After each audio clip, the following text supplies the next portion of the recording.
गिरिराज जी क्यों कहा गया गोवर्धन जी को? इनकी उत्पत्ति कैसे हुई और गिरिराज जी महाराज की क्या महिमा है?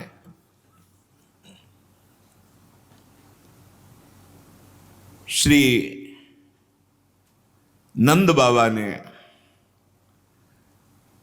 गर्गाचार्य जी को प्रेरित किया महिमा वर्णन करने के लिए। उपनंद आदि बड़े बड़े महापुरुष ये सब बैठ करके गिरिराज महाराज की महिमा सुन रहे हैं। साक्षात परिपूर्णतम भगवान श्री कृष्णचंद्र जो असंख्य ब्रह्मांडों के अधिपति हैं, कर्तुम अकर्तुम अन्यथा कर्तुम सर्व समर्थ हैं। जब पृथ्वी का भार उतारने के लिए स्वयं इस भूतल पर पधारे तो उन जनार्दन ने अपनी प्राण प्रिय प्राण वल्लभा अपनी उपास्य श्री राधा किशोरी से कहा, प्रिय तुम्हें हमारे साथ भूतल में हमारे लिए चलना होगा नवनिवृत्त निकुंज से। किशोरी जी ने कहा, प्राणनाथ आप चलने की बात कैसे सोच सकते हैं? जहां वृंदावन नहीं, जहां यमुना सखी नहीं, जहां गिरिराज गोवर्धन नहीं, वहां मेरा पदार्पण हो ही नहीं सकता। भूतल पर अगर हमारी सखी यमुना जी नहीं, गिरिराज गोवर्धन नहीं, तो प्राणनाथ जहां वृंदावन नहीं वहां राधा किशोरी नहीं जा सकती। श्री लाडली जी की बात सुनकर हरिजू ने मुस्कुरा दिया और कहा, हमने पहले से व्यवस्था की है। मृत्युलोक में, भारत भूमि में, माथुर मंडल में अपने को ही 84 कोष भूमि में मैंने विस्तार किया है। ये 84 कोष भूमि श्री कृष्ण स्वरूप है।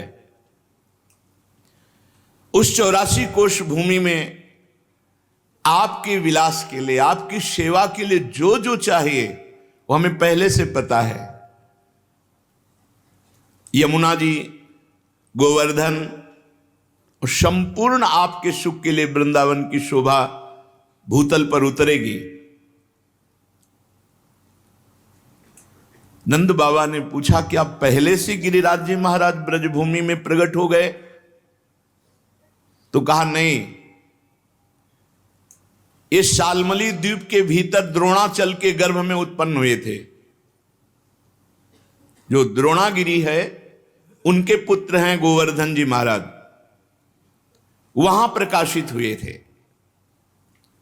जब गिरिराज जी महाराज प्रकट हुए थे तो समस्त देवताओं ने पुष्प वर्षा करके गिरिराज जी महाराज का अभिनंदन वंदन किया शालमली द्वीप द्रोणागिरी पर।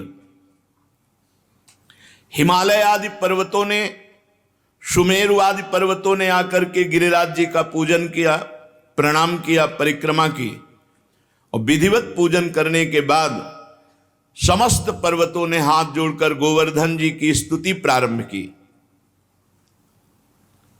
त्वं साक्षात् कृष्णचंदस्य परिपूर्णतमस्य च गोलोके गोगणैर्युक्ते गोपी गोपाल संयुते त्वं हि गोवर्धनो नाम वृंदारण्ये विराजसे त्वन्नो गिरीणां सर्वेषां गिरिराजोऽसि साम्प्रतं नमो वृंदावनांकाय तुभ्यं गोलोकमौलिने पूर्ण ब्रह्म तपत्राय नमो गोवर्धनाय च। समस्त सुमेर, हिमालय आदि बड़े बड़े पर्वतों ने गिरिराज महाराज की स्तुति की। हे गिरिराज, तुम साक्षात परिपूर्णतम भगवान श्री कृष्ण का स्वरूप हो। भगवान श्री कृष्ण की प्राण प्यारी गौओं का समुदाय, गोपाल, गोप सुंदरी गोपियों का समुदाय, ये सब आपकी तलहटी में आनंद प्राप्त करेगा। तुम्हारा नाम गोवर्धन है, तुम वृंदावन में नित्य विराजोगे। इस समय हम समस्त पर्वतराज आपको गिरिराज पदवी प्रदान करते हैं। द्रोणागिरी की गोद में प्रकट हुए गोवर्धन महाराज को गिरिराज पदवी प्रदान की समस्त विश्व के महान महान पर्वतों ने। वृंदावन सच्चिदानंदमय है, गोवर्धन भगवान द्रोणागिरी में विराजमान है। समस्त देवता गिरिराज सुमेरु आदि स्तुति करके गोवर्धन जी महाराज को प्रणाम करके परिक्रमा करके सब अपने अपने स्थान को गए। उसी समय महिमा सुन करके कि द्रोणागिरी पे गोवर्धन जी महाराज प्रकट हुए हैं, बड़े ही तप के धनी पुलस्त ऋषि कौतुकवश दर्शन करने के लिए गिरिराज जी द्रोणागिरी पर पहुंचे। देखा द्रोणाचल की गोद में गौर श्याम वर्ण, गिरिराज जी के शिलाओं में आभा प्रकट होती गौर श्याम। एकाग्रता पूर्वक जब गिरिराज जी की परिक्रमा करो, दूर से देखो तो कुछ शिला में गौर रंग, कुछ शिला में श्याम रंग आपको दिखाई देगा। गोवर्धन भगवान ऐसे माधवी मालती सुंदर सुंदर लताएं गुफाएं, बड़े सुंदर वृक्ष जो मीठे फलों के भार से सुंदर सुंदर सरोवर कुंड झरने, महाराज देखते ही पुलस्त ऋषि लुट गए। ये तो महान तपस्या करने की स्थली है, इनकी कंदराओं में तो बहुत आनंद आएगा ध्यान करने में भगवान का। सैकड़ों शिखर गिरिराज जी महाराज के रत्नमय, विविध रंग बिरंगे धातु, विविध शोभा पुष्पों की, नाना प्रकार के पक्षी खग कोलाहल कर रहे, झरने गिर रहे, मृग और बहुत से बंदर, मयूर, केकिका ध्वनि, बड़ा आनंद गिरिराज महाराज। पुलस्त जी के मन में इच्छा हुई कि ये पर्वत हमारे अधिकार में आना चाहिए, गोवर्धन। द्रोणाचल से कहा, द्रोणागिरी मैं तुम्हें आदेश करता हूं अपने पुत्र का मुझे दान करो। द्रोणागिरी के पुत्र हैं गोवर्धन जी महाराज। तुम पर्वतों के स्वामी हो, तुम्हारा बड़े बड़े ऋषि मुनि तपस्या के द्वारा आदर करते हैं, तुम बड़ी औषधियों के पुंज हो, दिव्य औषधियां तुम में प्रकाशित होती हैं। जब लक्ष्मण जी को वीर घातनी शक्ति मेघनाथ ने मारी थी तो यहीं से औषधि, तो हनुमान जी महाराज को लगा कि कौन सी औषधि है, क्योंकि उन्होंने बताया प्रज्वलित तेजोमयी, तो कालने में ने साफ प्रज्वलित तेजोमय कर दी थी कि हनुमान जी भ्रम में पड़ जाए। लेकिन बुद्धिमान अग्रगण्यम बलवताम वरिष्ठम, पूरा द्रोणागिरी उखाड़ लिया, जो मन आवे सो छांट लो औषधि। तुम औषधियों से संपन्न हो। मैं काशी में गिरिराज जी को विराजमान करूंगा, क्योंकि मैं काशी वास करने वाला हूं और मैं याचना ही नहीं कर रहा, आदेश दे रहा हूं। अगर ना तो साप, मेरा कोई प्रयोजन नहीं है, मैं तपस्या करूंगा गोवर्धन की शोभा देख करके, ऐसा मेरे मन में आया। भगवान विश्वेश्वर की महानगरी परम पवित्र मोक्ष प्रदायिनी काशी में जाकर गिरिराज गोवर्धन को विराजमान करेंगे। जहां पार्श्व में गंगा नदी बह रही, विश्वेश्वर विश्वनाथ भगवान विराजमान है, वहीं गोवर्धन को विराजमान करेंगे। आज तक ऐसा यश प्राप्त नहीं होगा जैसा गोवर्धन को यश प्राप्त होगा काशी में। मैं गोवर्धन के ऊपर ऐसी तपस्या करूंगा कि त्रिभुवन गोवर्धन की वंदना करेगा, और मेरी यह अभिलाषा तुम्हें पूर्ण करनी होगी। पुलस्त जी की बात सुन करके सदैव प्रकट हुए द्रोणागिरी और रोने लगे। द्रोणागिरी ने कहा, पुत्र स्नेह विह्वल, मेरे आंसुओं को तुम देख रहे हो तो आप अपनी तपस्या की बात सोच रहे हो। जब से गोवर्धन जी आए तब से मैं महान आनंद से हूं, मेरा आनंद क्यों छीनोगे। पुलस्त जी ने कहा, आप शोक मत करो, आपका यश होगा। द्रोणाचल बोले, महामुनि मैं पुत्र स्नेह से व्याकुल हूं, मुझे पुत्र अत्यंत प्रिय है, तथापि मैं आपकी आज्ञा का भी उल्लंघन नहीं कर सकता, क्योंकि जानता हूं आप एक क्षण में साप देकर मुझे भस्म कर सकते हैं। द्रोणागिरी गिरिराज जी को अपने अंक में भर के कहा, पुत्र कुछ भगवान और रचे हैं, इनकी सोच अलग है लेकिन कुछ भगवान और रचे हैं। भगवान का संकेत मानकर मैं तुम्हें इनको दान करता हूं। भारतवर्ष बड़ा पवित्र देश, धर्ममय देश है, जहां केवल भारतवर्ष में धर्म, अर्थ और काम मोक्ष की आराधना होती है। निष्काम कर्म के द्वारा, ज्ञान योग के द्वारा तत्वबोध या प्रेम केवल भारतवर्ष में।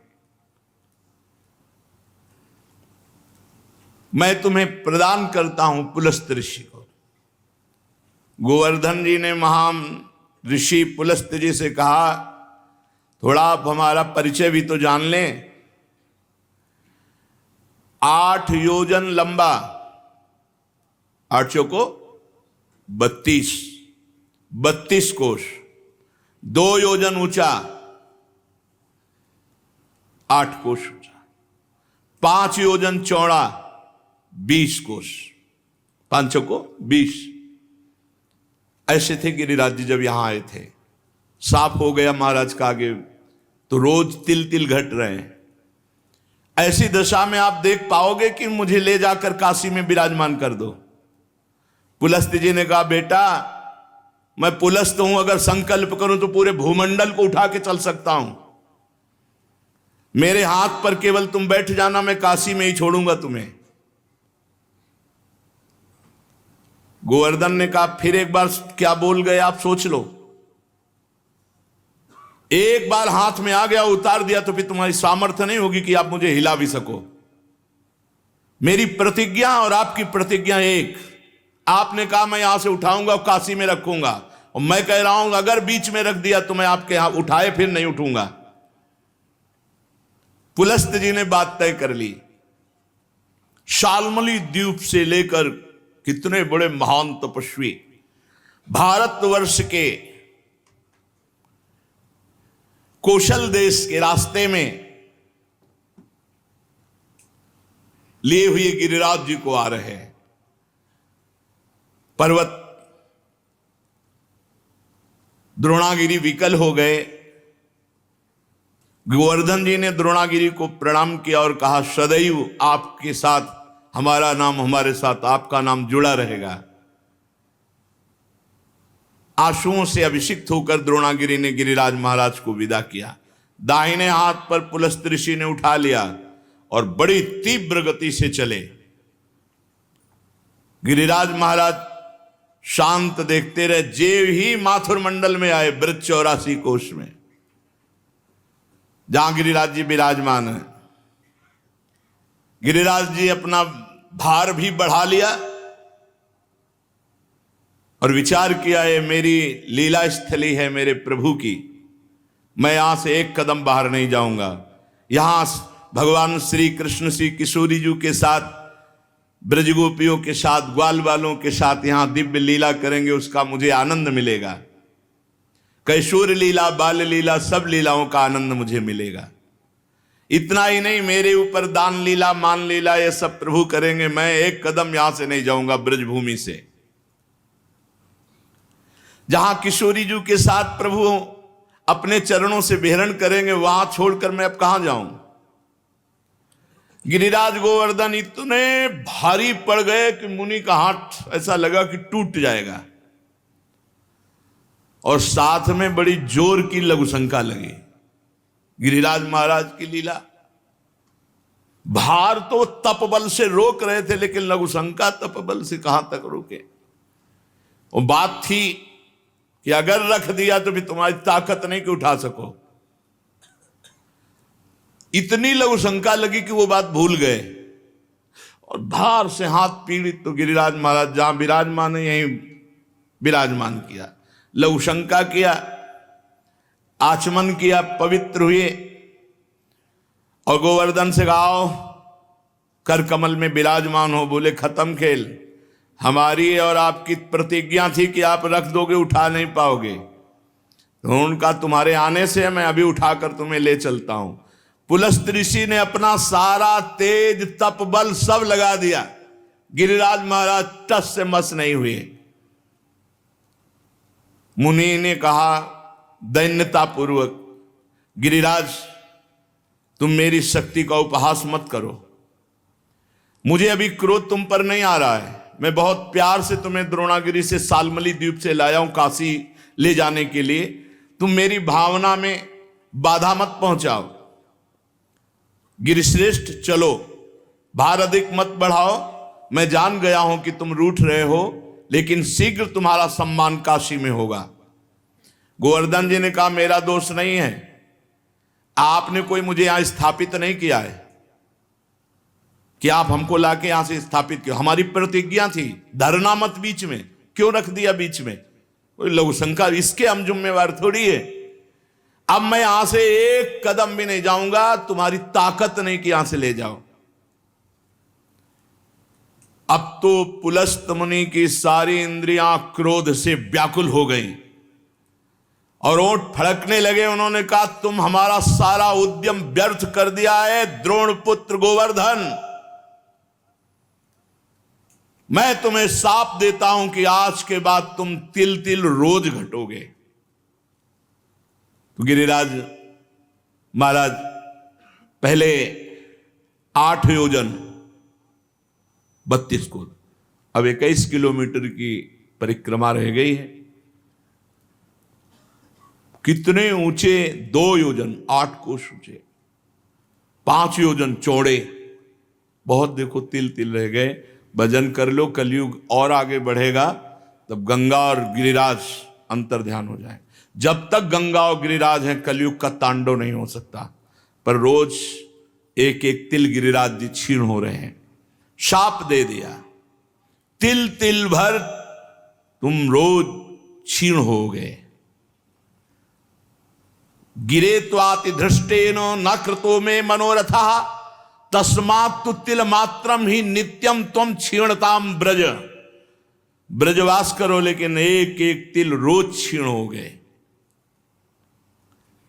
गर्गाचार्य जी कहते हैं यावत भागीरथी गंगा यावत गोवर्धनो गिरी तावत कलेह प्रभावस्तु भविष्यति न करहिचित। जब तक गिरिराज गोवर्धन विराजमान है, भागीरथी गंगा प्रवाहित है, तब तक कलयुग अपना तांडव नहीं कर सकता। हाँ, उसका प्रभाव रहेगा। तांडव शब्द से मतलब है भ्रष्टाचार ही भ्रष्टाचार। भाव भ्रष्टाचारा सत संसारा धर्म सुने नहीं काना कलिकाल बिहाल की मनुजा नहीं माने को अनुजा तनुजा। ऐसा भ्रष्ट आचरण, न कहीं स्वाहा न स्वधा न राम न कृष्ण न हरि, अब बिल्कुल भ्रष्टाचार। तब भगवान कल की रूप में आकर दुष्टों का संहार करके फिर नवीन शांति की स्थापना करेंगे। उस दिन से गोवर्धन महाराज ब्रज में विराजमान हुए, पर महाराज पुलस्त जी के शाप से तिल तिल क्षीण होते गए। जब तक भागीरथी गंगा गोवर्धन पर्वत भूतल पर विद्यमान है, तब तक कलिकाल का प्रभाव कदापि नहीं बढ़ेगा। ये गोवर्धन का शालमली द्वीप द्रोणागिरी से ब्रजधाम आना है। ये पावन श्री गिरिराज महाराज जी का चरित्र है। एक समय की बात है कि गोदावरी तट पर एक ग्राम में एक ब्राह्मण रहता था। तो वो अपना ऋण लेने के लिए, कोई धनी मानी मथुरापुरी में रहते थे, तो यहां आए। वो अपना कार्य पूरा करके जब घर को लौट रहे थे, तो रास्ते में गिरिराज गोवर्धन जी मिले। तो ऐसा सुंदर पत्थर का टुकड़ा ऐसे देख करके उनको लगा कि साथ ले जाना चाहिए। एक बात ध्यान रखें, गिरिराज जी को साप मिल गया है इस बात के लिए कि ब्रज से बाहर नहीं जाना चाहते थे। और अगर किसी ने गिरिराज जी को ब्रज से बाहर ले जाने की चेष्टा की तो साप का अधिकारी होगा, अपने आप उसका पतन शुरू हो जाएगा। ये मत सोचो कि गिरिराज जी की शिला की महिमा सुनी तो ले जाकर ब्रजमंडल के बाहर विराजमान कर लें, ये सिद्धांत नहीं है। कुछ लोग कहते हैं कि अगर आप शिला उठाओ तो उसी के बराबर सोना गिरिराज जी को, सोना सुमेरु पर्वत परिक्रमा करके प्रणाम करके गिरिराज पदवी दे गया। उनको सोना चाहिए, उनको ब्रज चाहिए। ब्रज से बाहर ले जाने का कोई सिद्धांत नहीं कि आप सोना चांदी चाहे जितना बराबर रख दो। ऐसा शर्त कर देते तो पुलस्त्य ऋषि तपस्या से सोने का बना देते गिरिराज जी को। गिरिराज जी की शिला को ब्रजमंडल से बाहर ले जाना घोर अपराध है। ये तुम्हारी भक्ति का बाधन होगा, साधक नहीं होगा। ये मत सोचना कि हम गिरिराज जी की शिला उठाएं, इतनी महिमा सुनी तो बाहर ले जाएं। अपना कार्य पूरा करके वो घर लौटने लगा। तब गोवर्धन की जी के तट पर वो गोल पत्थर बड़ा सुंदर लगा। गिरिराज जी की शिला तो उठा ली। अभी वो ब्रजमंडल में ही था कि एक घोर राक्षस उस पर टूट पड़ा, उस ब्राह्मण पर। उसका मुंह ऐसे नाटा छाती में घुसा हुआ, 3 पैर 6 भुजाएं, बड़ा विकराल ओंठ, ऐसे दांत, मोटी नाक, बदबू आ रही थी। बड़े बड़े दांत बगाड़ कर ब्राह्मण को खाने के लिए। राक्षस बहुत भूखा था। वो दहाड़ता हुआ ब्राह्मण के ऊपर। अब जैसे कोई आक्रमण करे तो अपने पास कुछ होता तो ऐसे करने का। ब्राह्मण के हाथ में गिरिराज शिला थी। सीधे उस राक्षस के ऊपर गिरिराज शिला का प्रहार किया। जे ही गिरिराज शिला स्पर्श हुई, उसका राक्षस शरीर छूटा और श्याम सुंदर रूप अर्थात भगवान के सारूप्य मोक्ष को प्राप्त हुआ। जैसा भगवान श्याम सुंदर का रूप, वैसा रूप, विशाल नेत्र, प्रफुल्ल कमल दल के समान बनमाला धारण किए हुए, पीतांबर मुकुट, कानों में कुंडल, एक हाथ में बेंत। ऐसा लग रहा था साक्षात श्याम सुंदर प्रकट हो गए। जब वो दिव्य रूपधारी हो गया और ब्राह्मण देवता के आगे घुटने टेक दिए और कहा, हे ब्राह्मण श्रेष्ठ, तुमने मुझे आज निष्पाप कर दिया। आज तक मैं निष्पाप नहीं हो पाया महामते। मेरी राक्षस योनि न जाने कितने समय से थी और मैं कब तक भोगता, लेकिन ये तुमने गिरिराज जी की शिला से जो प्रहार किया, मेरे सारे पाप नष्ट हो गए। तुम्हारे सिवा दूसरा कोई ऐसा नहीं जो मेरा उद्धार कर सकता। ब्राह्मण बोला, पहले तो भयंकर रूप में, अब इतने सुंदर रूप में मैं आश्चर्य में पड़ गया हूं। मेरे में तो कोई सामर्थ्य नहीं है, मेरे द्वारा तुम्हारा उद्धार कैसे हो सकता? मैंने तो कोई संकल्प भी नहीं किया। और एक पाषाण का क्या ऐसा फल हो सकता है कि उसके स्पर्श से तुम भगवान का स्वरूप हो गए? उसने कहा, ब्राह्मण, ये साधारण पाषाण नहीं है, ये गिरिराज गोवर्धन की शिला है जो साक्षात भगवान हरि का रूप है। अरे इसके दर्शन मात्र से कृतार्थ हो जाए जीव।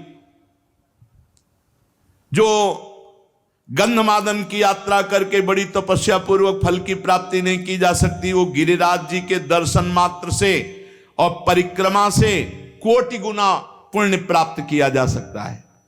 गंधमादन पर्वत पर तपस्या करके जो फल प्राप्त नहीं किया जा सकता, उससे करोड़ गुना फल गिरिराज जी की परिक्रमा, गिरिराज जी के दर्शन से। अब देख लो, राक्षस था, गिरिराज जी के स्पर्श से श्याम सुंदर रूप हो गया। उस जो भगवत स्वरूप बना हुआ है, वो बोला, मलयाचल पर एक भार स्वर्ण का दान करने से जिस पुण्य फल की प्राप्ति होती है, गिरिराज महाराज में एक बार लौट जाने से उस फल की प्राप्ति होती है। रज में लौट गए, इस सुख को कौन जाने। वृंदावन की गुणन सुन हित सो रज में लोट, जय सुख को पूजत नहीं मुक्ति आदि सतकोट। ये यहां का लाभ है। अरे भाई, रज में लौटो, आचमन करो, बैठ के भजन करो, कीर्तन करो। जो मंगल प्रस्थ पर्वत पर ब्राह्मणों से वेद पाठ करवा करके उनको दक्षिणा दे, भगवान विष्णु के शास्त्र नाम का पाठ करवावे, वो जो फल प्राप्त होता है वो गिरिराज जी की तलहटी में बैठ के थोड़ी देर नाम कीर्तन करने से प्राप्त हो जाता है। थोड़ी देर भगवान नाम कीर्तन गिरिराज जी की तलहटी में, अरे लाभ लो भाई, ब्रजमंडल में आए हो जरूर जाना गिरिराज जी। बस नशा वशा गंदी बातें मत करो, उपवास करके दर्शन करो, एक दिन उपवास करके देखो सारे पाप नष्ट हो जाएंगे। मानसी गंगा में स्नान करो, राधा कुंडाचमन, कृष्ण कुंडाचमन, रज में लोटो परिक्रमा। कितना मंगलमय देश है ब्रज 84 कोस। गिरिराज जी के समान पुण्य प्रदान करने वाला कोई भूमंडल पे दूसरा तीर्थ नहीं है। ऋषभ पर्वत, कूटक पर्वत, कोलक पर्वत, सोने से मढ़ी हुई सींग वाली 1 करोड़ गऊओं का दान करने से जो फल मिलता है, गिरिराज गोवर्धन की संपूर्ण तीर्थ स्थली के दर्शन मात्र से प्राप्त हो जाएगा। जैसे बताए गए जो तीर्थ स्थलियां, इनमें भ्रमण किए, ब्रजवासियों से पूछ ले, वो बता देंगे कि अमुक जगह। एक परिक्रमा जो रोड वाली है, उसमें तो आप ज्यादा दर्शन आदि का लाभ नहीं ले सकते, लेकिन अंदर वाली जब परिक्रमा करेंगे और एक ब्रजवासी कोई गाइड करने वाला हो, तो वो सब ये छुपे हुए जो तीर्थ स्थल हैं सबके दर्शन करा देंगे। गोवर्धन पर्वत की यात्रा करने से 1 करोड़ सोने से सींग बढ़ाकर गौ में दान करने का जो फल ऋषभ पर्वत, कूटक पर्वत, कोलक पर्वत पर है, वो गिरिराज जी की यात्रा मात्र से पूर्ण हो जाता है। ऋषिमुख, सहगिरि, देवगिरि की संपूर्ण यात्रा और पृथ्वी की पूरी परिक्रमा करने का जो फल है, उससे करोड़ गुना फल गिरिराज जी की लूट लूट करके प्रदक्षिणा करने से प्राप्त हो जाता है, अर्थात दंडवती परिक्रमा से। भविष्य काल में उसका मंगल नहीं हो सकता जो एक बार गिरिराज जी से प्रीति कर ले।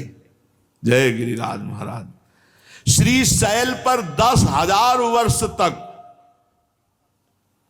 जो तप और यज्ञानुष्ठानों का फल मिलता है, गोवर्धन के पुच्छ कुंड में, जहां अप्सरा कुंड है पुछरी के लोठा के पास, स्नान करने से वो फल प्राप्त हो जाता है।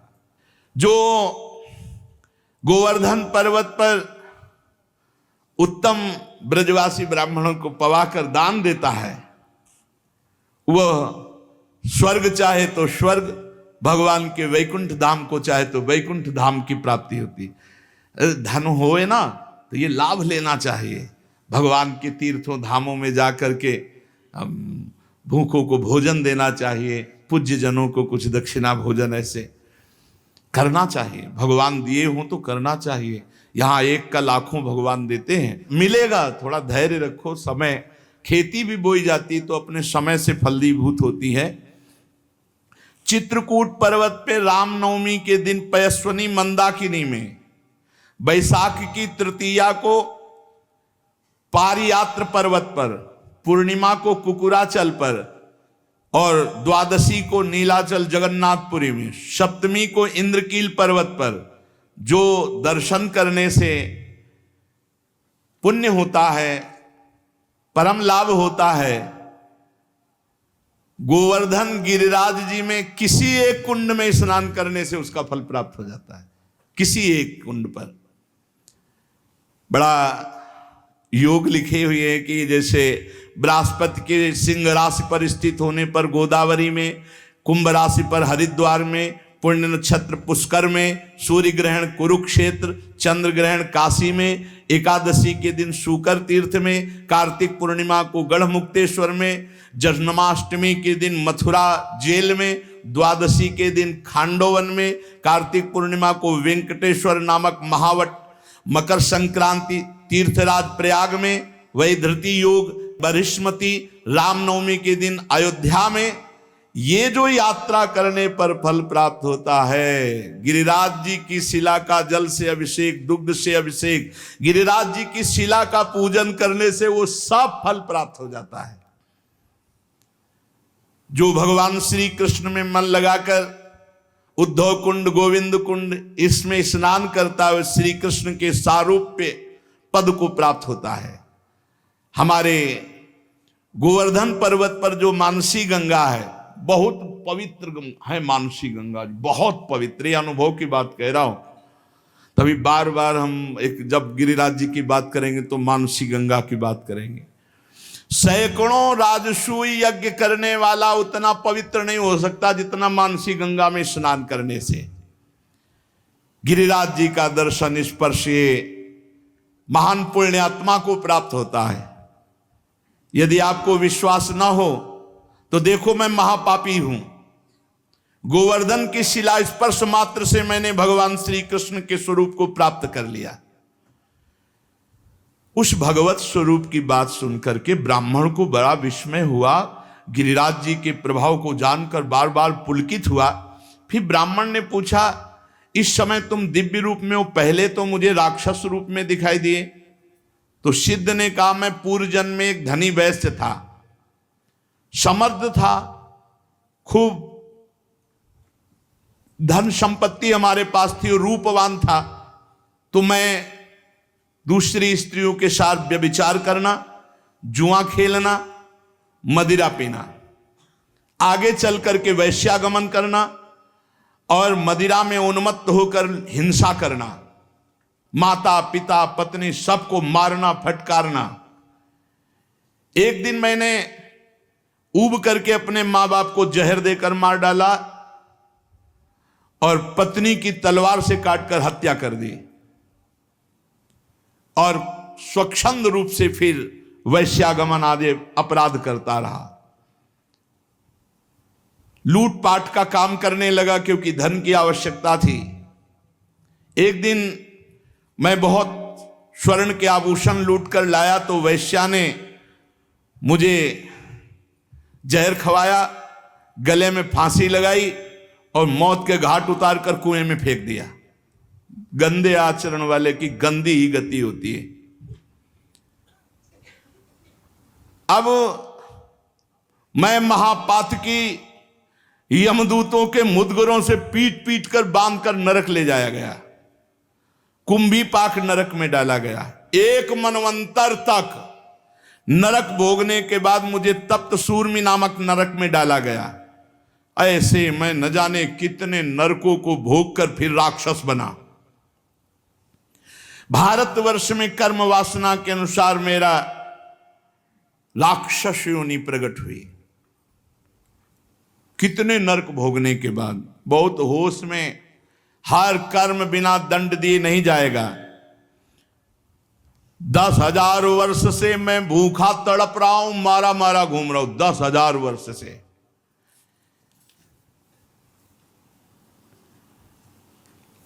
यमुना के सुंदर तट पर आज मुझे उद्धार का अवसर मिला। आपने जो गिरिराज जी की शिला मुझे मारी, उससे मैं भगवत स्वरूप हो गया। आज ब्रजभूमि को मैं बार बार नमस्कार करता हूं। जिस ब्रजभूमि में मैं भूखा तड़पता पापी तुम्हें खाने के लिए, लेकिन तुम्हारे द्वारा गिरिराज जी के स्पर्श से साक्षात श्री कृष्ण स्वरूप हो गया हूं। इस प्रकार वार्ता हो ही रही थी कि भगवत धाम से एक विमान उतरा जो सहस्त्रों सूर्यों के समान तेजस्वी था। 10,000 घोड़े जुते हुए थे और महान ध्वनि हो रही थी। उसमें भगवत पार्षद आए और ब्राह्मण के देखते देखते उस सिद्ध को, जो राक्षस था अब भगवत स्वरूप हो गया था, विमान में बैठाला और भगवान के धाम को ले गए। निकुंज विलासी श्री प्रिया प्रीतम की पावन प्रेम स्थली, क्रीड़ा स्थली है। श्री गिरिराज महाराज, नंदगांव, बरसाना, ये सब महान महान तीर्थराज। प्रयाग भी यहाँ आकर अपने पापों का प्रायश्चित करते हैं। जो तीर्थों से पाप इकट्ठा करते हैं उनको यहाँ भस्म करते हैं आकर। इसलिए हम सब सौभाग्यशाली जो हमें ब्रजभूमि में आने को मिला, वास मिला। अब हम अपने जीवन को ऐसी एक धारा में देखो, जो कर्म करोगे उसका आपको फल भोगना पड़ेगा। चरित्र सुन करके भयभीत होना चाहिए और भगवान की शरण में जाना चाहिए और वो उपाय करना चाहिए जिससे हम निष्पाप हो जाएं, हमें दंड भोगने को ना मिले। हमें कम से कम अगला जन्म मिले तो सुअर कुत्ता का ना मिले, फिर मनुष्य जन्म मिले और हम साधना करके भगवान की प्राप्ति करें। मनुष्य जीवन बड़ा दुर्लभ है। दुख की निवृत्ति के लिए कोई भ्रमित मत होना, बार बार आपसे कह रहे हैं।